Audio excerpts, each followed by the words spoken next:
और इस वक्त की अहम खबर, सीएस सुधांशु पंत का बड़ा धमाका, ट्रांसफर हुआ। आप दिल्ली में होंगे सामाजिक न्याय विभाग के सचिव। राजस्थान के मुख्य सचिव सुधांशु पंत केंद्र में जा रहे हैं और केंद्रीय सामाजिक न्याय विभाग में सचिव पद पर नियुक्ति हुई। मुख्य सचिव ने कल सीओएस मीटिंग में इसका हिंट भी दिया था और मीटिंग में बोले, मैं पहले भी कहता आ रहा हूं, अपना आचरण सुधारिए, देखिएगा जल्द ही एक बड़ा धमाका होने वाला है। देर रात जारी हुए आदेशों से ये राज खुला। पंत की केंद्र में नियुक्ति की पुष्टि कर दी गई है।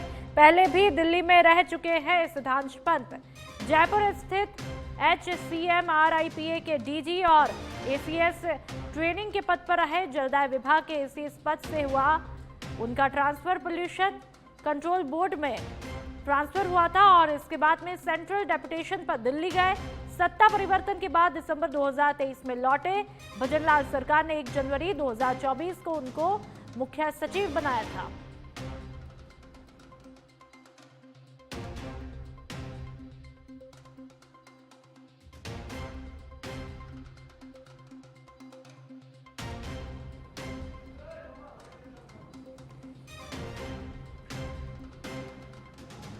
तो इस वक्त की बड़ी खबर, सुधांशु पंत का एक बार फिर से ट्रांसफर, बड़ा झटका और इसके हिंट पहले से ही दे दिए गए थे। सत्ता परिवर्तन के बाद दिसंबर 2023 में लौटे थे। भजनलाल सरकार ने 1 जनवरी 2024 को मुख्य सचिव इनको बनाया था।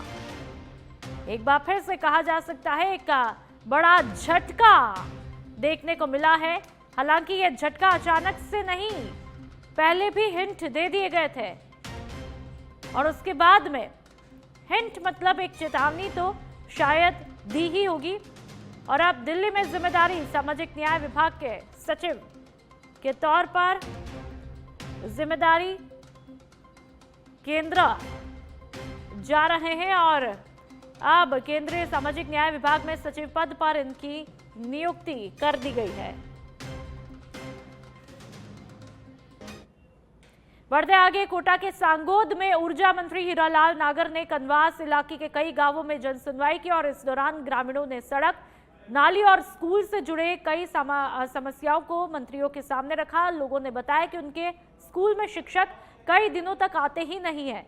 इस पर मंत्री नागर ने तुरंत जिला शिक्षा अधिकारी को फोन करके सभी शिक्षकों के डेपुटेशन रद्द करने के निर्देश दिए। उन्होंने साफ कहा कि शिक्षकों को विद्यालय में काम करना होगा और साथ ही शिक्षा मंत्री मदन दिलावर और जिला कलेक्टर को पत्र भेजने की बात भी कही। इसके अलावा उन्होंने ADBPC को सभी जर्जर स्कूल की सूची तैयार करने के आदेश दिए।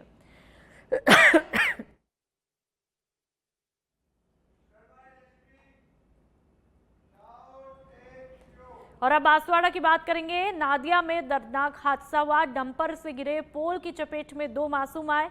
दोनों मासूमों की मौके पर ही दर्दनाक मौत हुई। परिजनों ने चालक पर लापरवाही के गंभीर आरोप लगाए। ग्रामीणों ने चालक को पकड़ करके पुलिस को सौंपा। गुस्साए परिजन कार्रवाई की मांग पर अड़े हैं।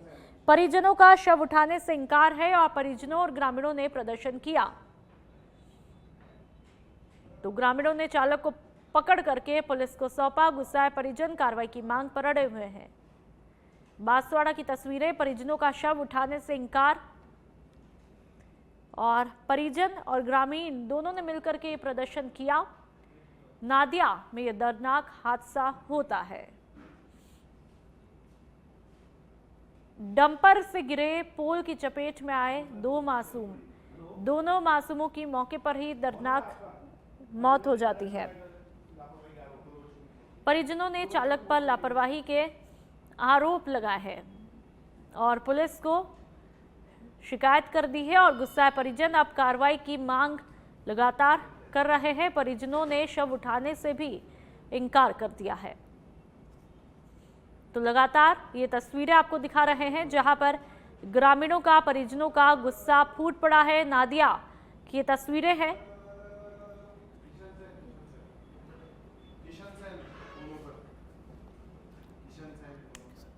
और ज्यादा जानकारी के लिए संवाददाता किशन सेन हमारे साथ में फोन लाइन पर जुड़ चुके हैं।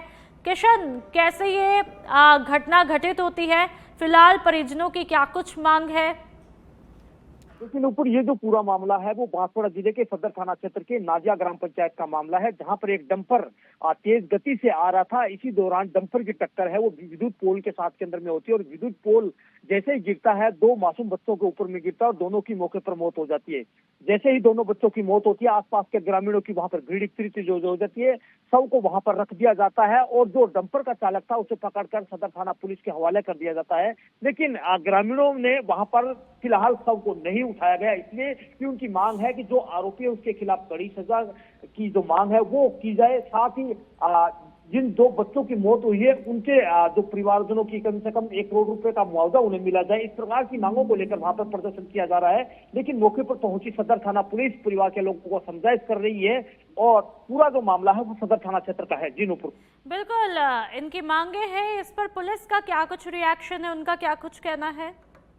देखिए, फिलहाल जो सदर थाना पुलिस के जो सीआई हैं बुधराम बिश्नोई मैं जाब्ते के साथ के अंदर में मौके पर पहुंचे हुए हैं और वो वहां पर जो परिजन जो वहां पर धरना प्रदर्शन कर रहे हैं, जो शव रखकर प्रदर्शन कर रहे हैं, उन लोगों को यहाँ पर समझाइश कर रहे हैं कि आपकी जो मांग है वो जायज है, उनको करवाया जाएगा। फिलहाल यहाँ पे जो बच्चों के जो शव है उनको उठाकर मोर्चरी के अंदर में रखवाया गया, लेकिन परिजन वो मानने को तैयार नहीं है।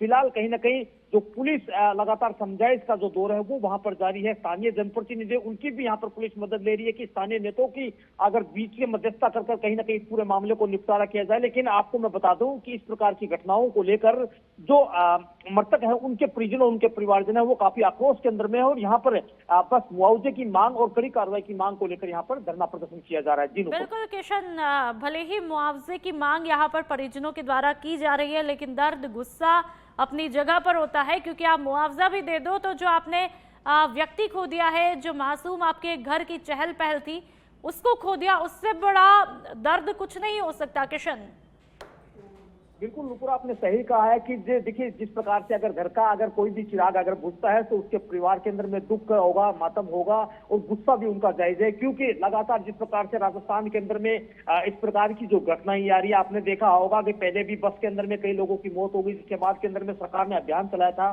कि जो तेज गति से वाहन चल रहे हैं उनके खिलाफ सख्त एक्शन लिया जाए। बांसवाड़ा पुलिस ने भी इस अभियान को भी चलाया, लेकिन इस बीच जो खबर आती है वो कहीं ना कहीं चौंकाने वाली खबर है, क्योंकि डंपर चालक जो है वो लगातार तेज गति से इन डंपरों को भगाते हैं। ऐसे के अंदर में पुलिस को कहीं ना कहीं इन डंपर जो तेज गति से भगाने वाले चालक है उनके ऊपर में अंकुश लगाना पड़ेगा। ऐसे जो डंपर है उनको जब्त करना पड़ेगा, तब जाकर ये कहीं ना कहीं बिल्कुल किशन, आप ठीक कह रहे हैं। अब ऐसे में देखना होगा चालक पर क्या कुछ कार्रवाई होती है और किस तरह की कार्रवाई से अब आगे क्या कुछ मैसेज जाएगा, जिससे एक सबक के तौर पर देखा जाए। बहुत बहुत शुक्रिया।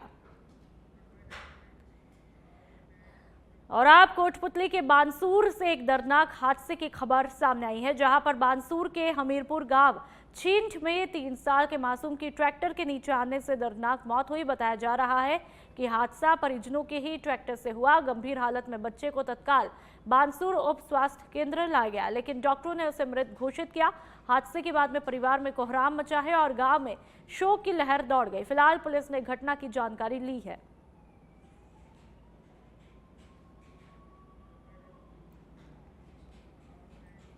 और अब बांसवाड़ा के दानपुर की बात करेंगे, जहां पर खेत में मोटर चालू करते समय करंट से एक व्यक्ति झुलसा है। इलाज के लिए बांसवाड़ा पहुंचाया जिला अस्पताल। करंट से झुलसे हुए युवक बापूलाल की हालत नाजुक है। घटना के बाद में ग्रामीणों में बिजली व्यवस्था को लेकर के काफी गुस्सा है। तो आप इस शख्स की हालत देखिए कि कितना तड़प रहा है ये दर्द में। बांसवाड़ा के दानपुर की ये तस्वीरें, करंट से जब व्यक्ति झुलस जाता है।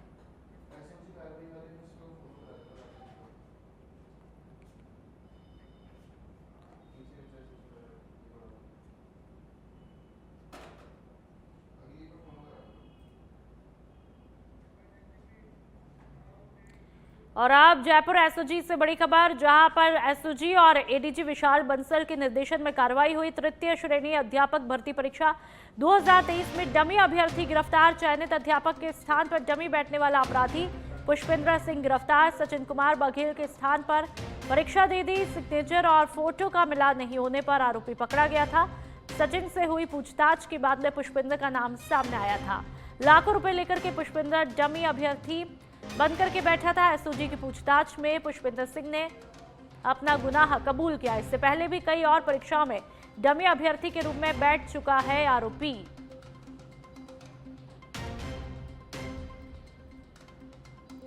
तो लगातार पहले भी राजस्थान में पेपर लीक की घटनाएं हुई, लेकिन उसके बावजूद सबक नहीं लिया जा रहा और इस तरह की खबरें फिर से एक बार देखने को सुनने को मिल रही है डमी अभ्यर्थी को लेकर के।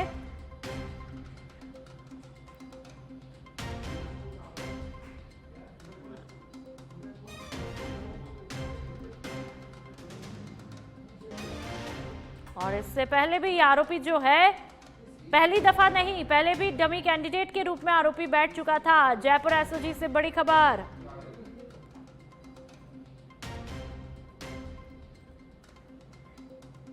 और फिलहाल एसओजी एडीजी विशाल बंसल के निर्देशन में यह कार्रवाई की जाती है। तृतीय श्रेणी अध्यापक भर्ती परीक्षा 2023 में डमी अभ्यर्थी गिरफ्तार किया गया है। चयनित अध्यापक के स्थान पर डमी बैठने वाला अपराधी पुष्पिंदर सिंह गिरफ्तार हुआ है। सचिन कुमार बघेल के स्थान पर परीक्षा दी थी।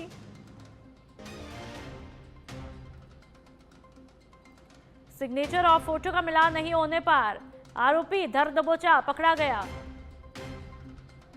और अब राजधानी की बात करेंगे, यानी कि जयपुर की एसीबी की बड़ी कार्रवाई। कृषि उपज मंडी समिति सूरजपोल का सहायक सचिव गिरफ्तार। 8,000 की रिश्वत लेते रंगे हाथों धर दबोचा गया। इंद्र सिंह मीणा मंडी लाइसेंस जारी करने के एवज में रिश्वत की मांग की थी।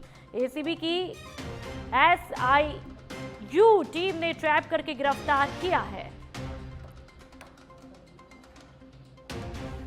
तो 8,000 की रिश्वत लेते हुए रंगे हाथों धर दबोचा गया। और राकेश हमारे साथ में ज्यादा जानकारी के लिए फोन लाइन पर जुड़ चुके हैं। राकेश, किस तरह से एसीबी ने इस कार्रवाई को अंजाम दिया और अभी फिलहाल क्या कुछ कार्रवाई चल रही है? देखिए, एसीबी को परिवादी ने एक शिकायत दी थी कि उसकी फर्म का मंडी लाइसेंस बनवाने की एवज में सहायक सचिव इंद्र सिंह मीणा द्वारा रिश्वत की मांग की जा रही है। शिकायत का सत्यापन कर आज जो एसीबी की टीम के द्वारा ट्रैप की कार्रवाई की गई है और 8,000 रुपए की रिश्वत लेते हुए इंद्र सिंह मीणा को गिरफ्तार किया है। ये जो पूरी कार्रवाई है वो एडिशनल एसपी संदीप सारस्वत के नेतृत्व में की गई है। जी बिल्कुल। साथ ही यदि रिकॉर्ड की बात की जाए, प्रीवियस रिकॉर्ड इस जो रिश्वतखोर है उसके कैसे रहे हैं?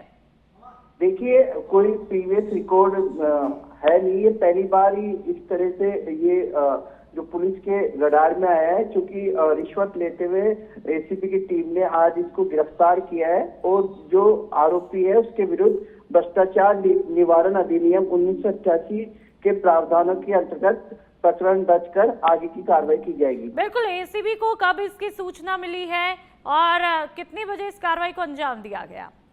देखिए, परिवादी ने एसीबी को इस मामले में शिकायत दी थी। शिकायत देने के बाद आज ट्रैप की कार्रवाई की गई है।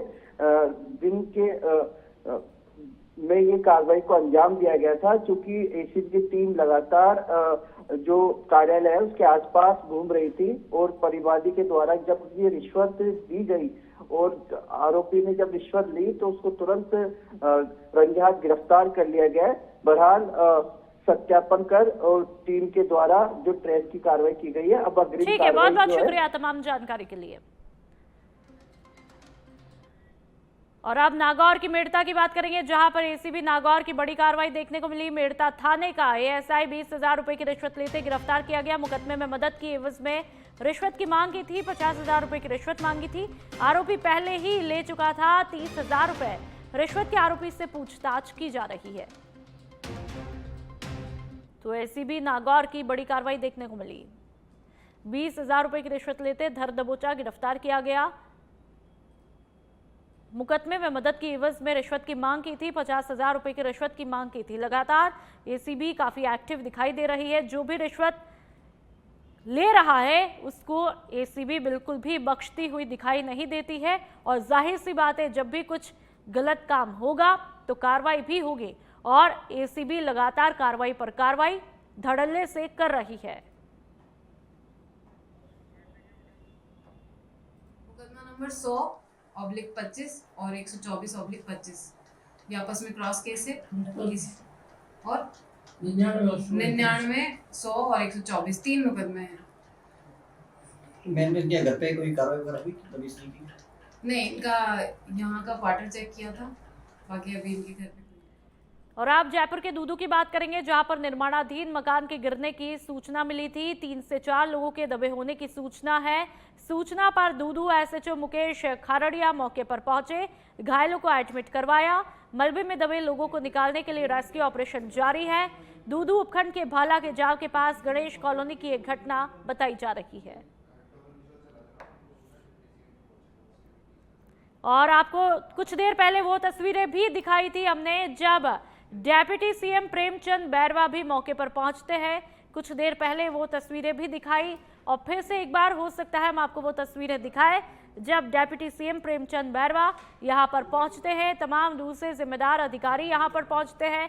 निर्माणाधीन मकान अचानक से गिर जाता है और फिलहाल तमाम तरह से जांच पड़ताल की जा रही है कि तमाम मापदंडों के अनुरूप यह मकान बना हुआ था या नहीं। एक क्या बड़ी लापरवाही की वजह से इन लोगों के दबे होने की आशंका दबे हुए हैं और ऐसे में रेस्क्यू ऑपरेशन जारी है।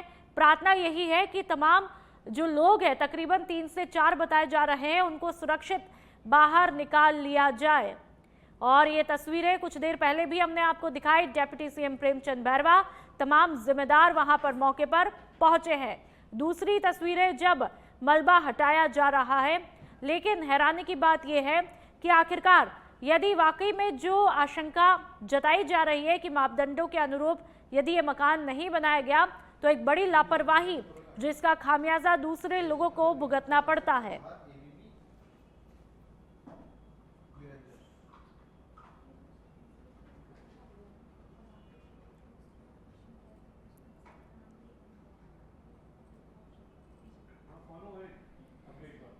तो 2 तस्वीरें आप देख सकते हैं, लोगों को निकालने के लिए रेस्क्यू ऑपरेशन करवाया जा रहा है।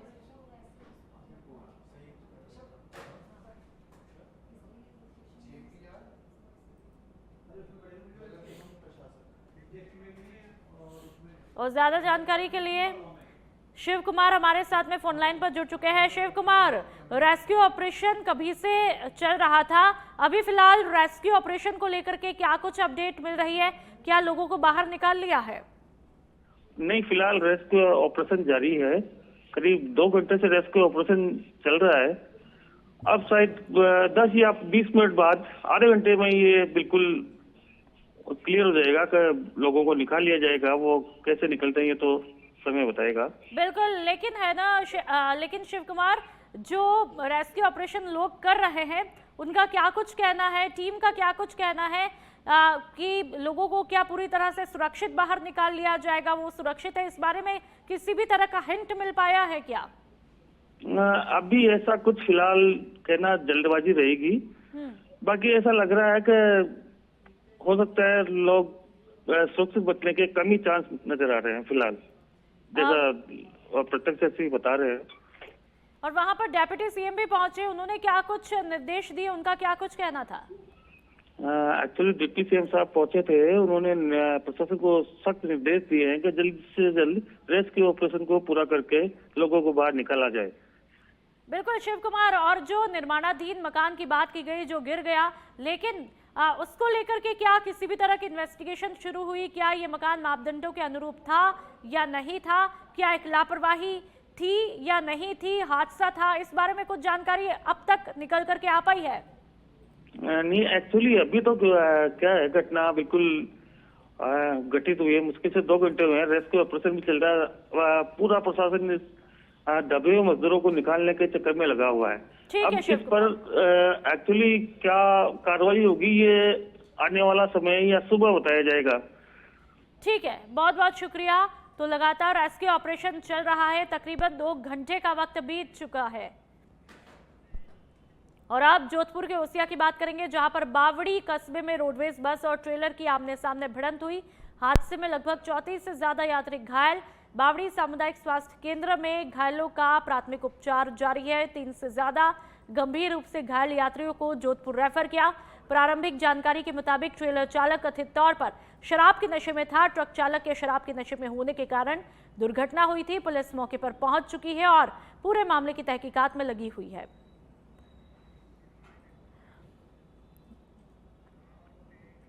और आप चूरू के रतनगढ़ की बात करेंगे, जहां पर ट्रक पलटने से हादसा हुआ। ट्रक में सवार एक व्यक्ति की मौत हुई है, एक व्यक्ति गंभीर रूप से घायल है और घायल को प्राथमिक उपचार के लिए रेफर किया गया है। मेगा हाईवे पर ITI कॉलेज के पास की घटना है। मृतक के शव को पुलिस ने अस्पताल की मोर्चरी में रखवाया। तो ट्रक पलटने से हादसा होता है। कुछ देर पहले भी ये खबर हमने आपको दिखाई थी और एक व्यक्ति की मौत हो चुकी है, एक गंभीर रूप से घायल है। घायल का ट्रीटमेंट चल रहा है। ट्रक किस तरह से पलटा वो तस्वीरें भी आप देख लीजिए। छत्तीसगढ़ की बात करेंगे, जहां पर बीजापुर और दंतेवाड़ा DRG की संयुक्त कार्रवाई देखने को मिली। जवानों और नक्सलियों के बीच में मुठभेड़ में जवानों को बड़ी सफलता हाथ लगी है। 6 नक्सलियों को जवानों ने ढेर कर दिया। बस्तर IGP सुंदरराज ने इसकी पुष्टि की है।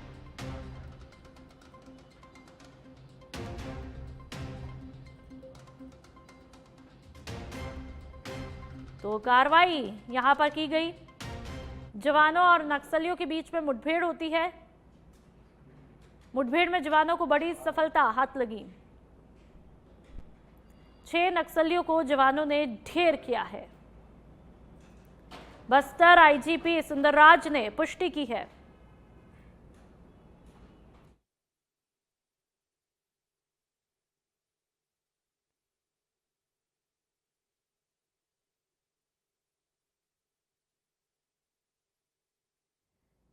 और 6 नक्सलियों को जवानों ने ढेर कर दिया है। बस्तर IGP सुंदरराज ने इसकी पुष्टि कर दी है। बीजापुर और दंतेवाड़ा DRG की संयुक्त कार्रवाई। जवानों और नक्सलियों के बीच में मुठभेड़ होती है। मुठभेड़ में जवानों को बड़ी सफलता हाथ लगी है। छत्तीसगढ़ की तस्वीरें। 6 नक्सलियों को जवानों ने ढेर कर दिया है, एक बड़ी सफलता। और ज्यादा जानकारी के लिए संवाददाता आरव राजपुरोहित हमारे साथ में फोन लाइन पर जुड़ चुके हैं।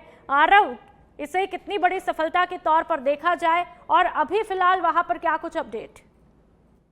जी, ये एक बहुत बड़ी सफलता है, क्योंकि कल ही छत्तीसगढ़ के गृह मंत्री जब पुरार देवा और हिडमा के घर पर गए, उनकी माताओं ने भी अपील की थी। उसके बाद कल एक ऑपरेशन लॉन्च किया गया था। इस ऑपरेशन में जो इंद्रावती टाइगर रिजर्व इलाका है, उसके अंदर सुरक्षा बलों को बड़ी कामयाबी मिली है। जैसे 6 नक्सली मारे गए हैं। सबसे बड़ी बात है कि हमारे सूत्रों के अनुसार कि वहाँ पर मोस्ट वांटेड जो नक्सली कमांडर पापा पत्नी रूबिला और मदेर एरिया कमेटी का जो इंचार्ज कुचन्ना है, वो भी इस मुठभेड़ में मारे गए हैं। बस्तर IGP सुंदरराज भी ने इस मामले की पुष्टि की है। कहीं ना कहीं एक और जो सरकार की नक्सल के खिलाफ जो रणनीति है और जो भारत सरकार की गृह मंत्रालय का संकल्प है 30 मार्च 2026 तक नक्सलवाद का खात्मा, उसी को देखते हुए ये ऑपरेशन यहाँ पर हो या फिर की नीति हो, नियत की स्कीम हो, हर यहाँ पर चल रही है।